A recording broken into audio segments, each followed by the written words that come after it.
Yeah,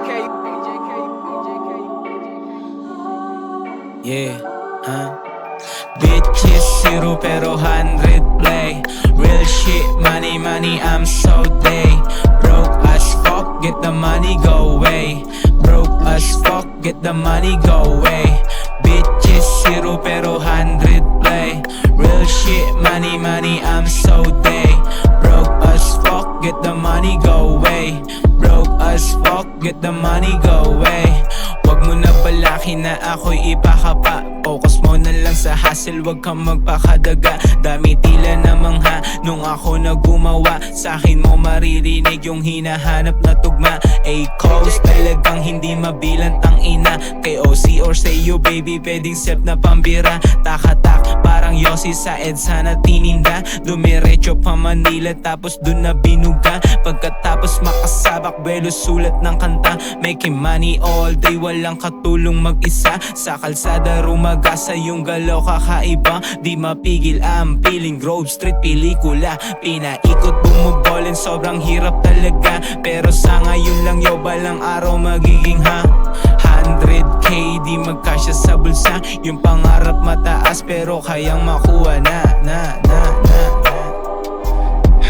Yeah. Okay, they gone? Cool. Now look, this some serious shit. Devin is in some deep doo. There's a huge population of controlling bitches on this earth. Bitches zero pero 100 play.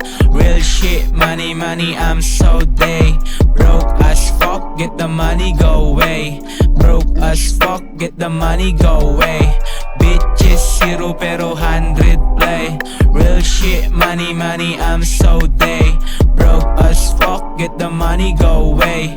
Broke as fuck, get the money, go away. Second life, pakiramdam ko today. Nung naiwas na sa snitch, buti na lang naging okay.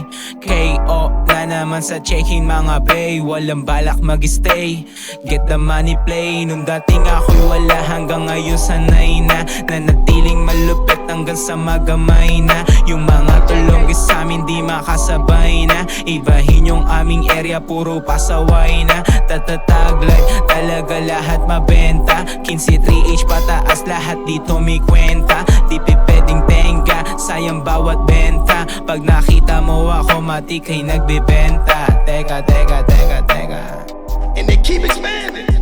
And you know what? It's our motherfucking fault. If you a nigga like that and you got a bitch like that, get the fuck out now. Either get them in line or kick them to the motherfucking curb.